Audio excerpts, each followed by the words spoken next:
కూతురు కవిత కొత్త పార్టీ పెట్టిందట. నేనేమో అమెరికాలో చాలా బిజీగా ఉన్నాను. ఇరాన్ యుద్ధం ఆపకపోతే 850 కోట్ల ప్రజలు నష్టపోతారు 200 దేశాల్లోని.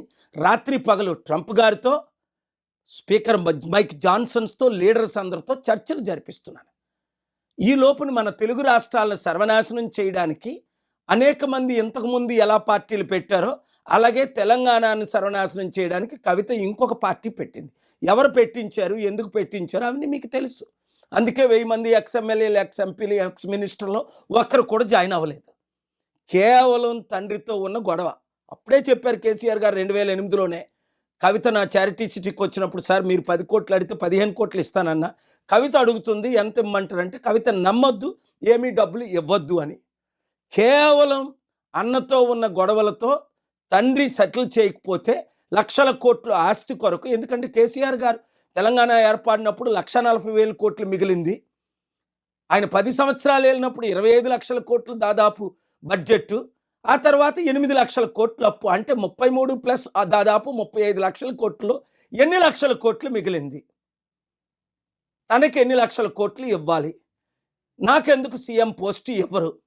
నా దగ్గర 1000 కోట్లు ఉన్నాయి, నేను ఖర్చు పెడతాను అని ఇప్పుడు కోట్ల రూపాయలు ఖర్చు పెట్టి ఫ్రంట్ పేజీలో న్యూస్లో వేయించుకొని, మన బీసీ అంటే నేను బీసీగా మాట్లాడుతున్నాను, మన కాపులు, నేను కాపుగా మాట్లాడుతున్నాను, ఎస్సీ మన ఎస్సీ, ఎందుకంటే నేను ఎస్సీ దళితుల అమ్మాయిని పెళ్లి చేసుకున్నాను కనుక కులాలకు, మతాలకు, ప్రాంతాలకు అతీతంగా నేను సేవ చేశాను కాబట్టి మనల్ని మోసం చేయడానికి మరలా కవితని దించారు. 80 సంవత్సరాలు మన బీసీల్లో ఒక్కడు ముఖ్యమంత్రి అయ్యాడా? 60% ఉన్నాం.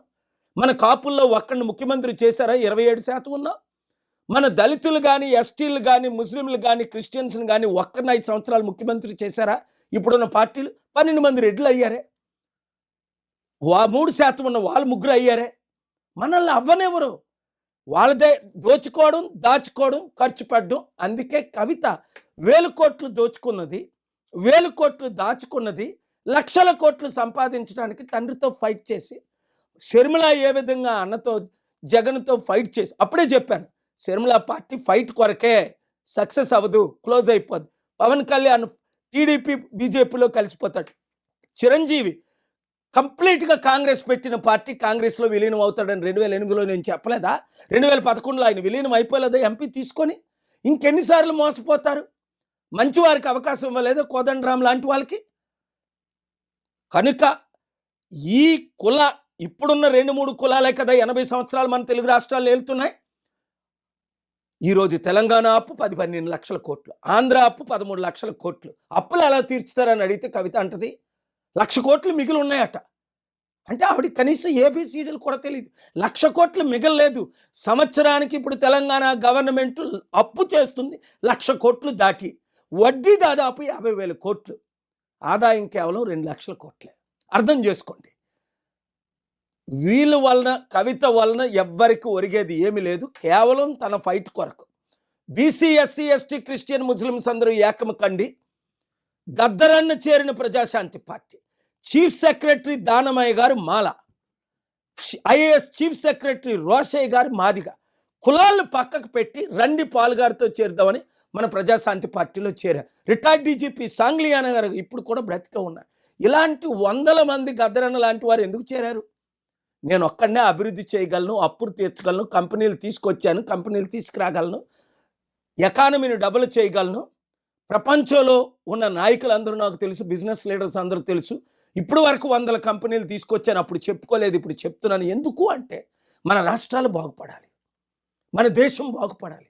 చైనా జీడిపి 22 ట్రిలియన్కి వెళ్ళిపోయింది 37 సంవత్సరాల కిందట. మనం ఈక్వల్ జీడిపి మంది కూడా, చైనాది కూడా same GDP almost.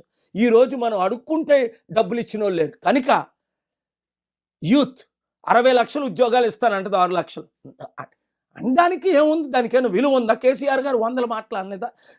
Revanth Reddy 100 వాగ్దానాలు చేయలేదా? మోదీ గారు డాలర్ని రూపాయిని ఈక్వల్ చేసేస్తాను అనలేదా?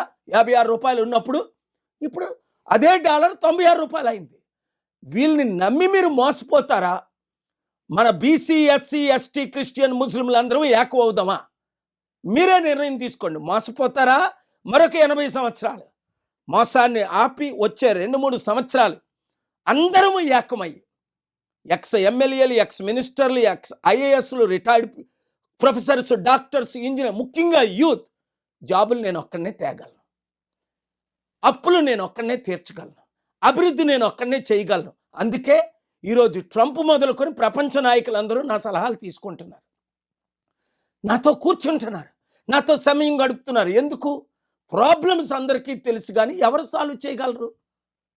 చేయలేరు. చేయగలిగారా? రోజు 2 తెలుగు రాష్ట్రాల అప్పు 25 లక్షల కోట్లు అయిపోయింది. దేశం అప్పు 100 లక్షల కోట్లు అయిపోయి ఎవరైనా తీర్చగలిగారా? మరి తెలుసుండి మీరు మోసపోతారు ఎందుకు? మరలా ఈ అవినీతి కుటుంబ కుల అవినీతి కుట్ర పాలకుల్ని ఎందుకు మీరు మళ్ళీ సపోర్ట్ చేస్తారు? ఎస్, వాళ్ళు మీడియాకు ₹1 ఇచ్చి ఫ్రంట్ పేజ్లో వస్తారు. అది వద్దు. మనకి మార్పు రావాలి. ఆ మార్పు మనమే తేవాలి. ఆ అభివృద్ధి మనమే చేయాలి. మనం అందరం కలిసి పోరాడాలి. ప్రజాశాంతి పార్టీ, అవినీతి లేని పార్టీ, అందరినీ అభివృద్ధి చేసే పార్టీ. మీరు నేను కలిసి చేద్దాం. 2028, 29 ఎలక్షన్లో సంపూర్ణ మెజారిటీతో 2 తెలుగు రాష్ట్రాల్లో గెలుద్దాం. అభివృద్ధి అంటే చేసి నేను చూపిస్తాను. మీరందరూ 7569441275 గ్రూపులు పెట్టి ఒక్కొక్కరు 100 మందిని 1000 మందిని చేర్చి ఈ ఇరాన్ యుద్ధం సాల్వ్ అవగానే నేను మరలా వస్తాను. కాబట్టి కలిసి పనిచేద్దాం, అభివృద్ధి చేద్దాం. We can do anything. Share this video with everybody. Media మిత్రులారా, అందరికీ ఈ వీడియో షేర్ చేసి రాష్ట్రాలు కాపాడండి. మనం ఒక్క విషయం ఆలోచన చేసుకోవాలి. తెలంగాణ ఉద్యమం అంతా ఎందుకోసం కొట్లాడినాం? మనం నీళ్ళ కోసం కొట్లాడినాం. నీళ్ళ గురించి ఎప్పుడు మాట్లాడినా పల్లె పల్లెన పల్లెలు మొరిసే మా పాలమూరులోనా అని ఆ పాట గురించి మాట్లాడుకున్నాం. మా పాలమూరులో నీళ్లు లేవనే దుఃఖం గురించి మాట్లాడుకున్నాం. కృష్ణానది 300 కిలోమీటర్లు మన మహబూబ్ నగర్ ప్రాంతంలో పోతున్నా కూడా బిరబిరా కృష్ణమ్మ కదిలిపోతుంది తప్పితే మా పొలాలకు నీళ్ళు వస్తలేవని బాధపడి దుఃఖపడి ఆ ఆవేదన నుంచి పిడికిలు బిగించి ఉద్యమం చేస్తే ఇవాళ తెలంగాణ రాష్ట్రం వచ్చింది. మరి వచ్చినటువంటి ఆ రాష్ట్రంలో 12 ఏళ్ళు అవుతుంది. 1 కాదు 2 కాదు 12 ఏళ్ళు అవుతుంది. ఈ 12 ఏళ్లలో పాలమూరుకి ఒక్కటంటే 1 ఎకరానికి కూడా కృష్ణా నీళ్ళు రాలేదు. అంతకుముందు పెండింగ్ ఉన్నటువంటి లిఫ్టులు, అది భీమా కావచ్చు, నెట్టంపాడు కావచ్చు, కల్వకుర్తి కావచ్చు, కోయిల్ సాగర్ కావచ్చు, అన్నీ 50% పూర్తి చేసుకున్నాం. అవి కూడా సంపూర్ణంగా పూర్తి చేసుకోలే. కానీ మెయిన్ కృష్ణానది ఏదైతే ఉందో ఆ కృష్ణానది నుండి మన పాలమూరుకి రావాల్సినటువంటి నీళ్ళు ఏవైతే ఉన్నాయో అవి ఇప్పటికి కూడా మన పొలాలలోకి రాలే. 12 ఏళ్ళు అయినాయి. 10 ఏళ్ళు బీఆర్ఎస్ ప్రభుత్వం ఉండే, 2.5 ఏళ్ళు కాంగ్రెస్ ప్రభుత్వం ఉన్నది. కానీ ఇప్పటి వరకు ఒక్క చుక్క నీళ్ళు రాలే. 33,000 కోట్ల రూపాయలు ఖర్చు అయిపోయింది. 33,000 కోట్ల రూపాయలు పాలమూరు రంగారెడ్డి ప్రాజెక్టు మీద ఖర్చు పెట్టిరు, కానీ 33 ఎకరాలకు కూడా నీళ్ళు ఇయ్యలే. చాలా దారుణమైన పరిస్థితి. అంతకుముందు ప్రతి ఒక్క పార్టీ, అది బీఆర్ఎస్ కావచ్చు, కాంగ్రెస్ కావచ్చు, బీజేపీ కావచ్చు, ఆంధ్రోని తిట్టుకున్నాం. ఈ ఆంధ్రోళ్ళు ఉండబట్టి, ఆంధ్రోలు పరిపాలన చేయబట్టి మన ప్రాజెక్టులకు నీళ్ళు ఇస్తలేరు, నిధులు ఇస్తలేరు.